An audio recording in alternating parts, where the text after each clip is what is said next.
Meta, di ba nandun yung dalawang opisyal ng Meta? Oo nga. Yung isa pa ulit-ulit na sinasabi, Comelec. So alam ko na, ang nagpagurgur sa akin ng Comelec, si George Garcia yan. Now, ikaw George, makinig ka.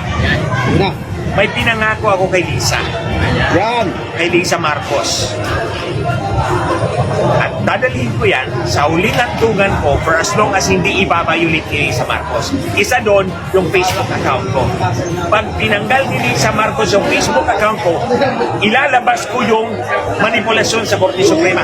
Dahil tinanggal mo, ilalabas ko yun. I'll give you 3 days. Pag hindi mo pinalik ng 3 araw, by Friday, ilalabas ko yung affidavit ko tungkol kay Lisa Marcos. Sa Pandaraya, hindi, Pandaraya sa Korte Suprema. George Garcia, 3 araw, until Friday. Pag hindi mo pinalik yan, ang Facebook account ko, susulatin ko na actually ngayong gabi ang affidavit ko. I-release ko yan by Friday at the close of business hours alas 5 ng hapon. Pag hindi nabalik ang account ko, ikaw mayayari kay Lisa Marcos.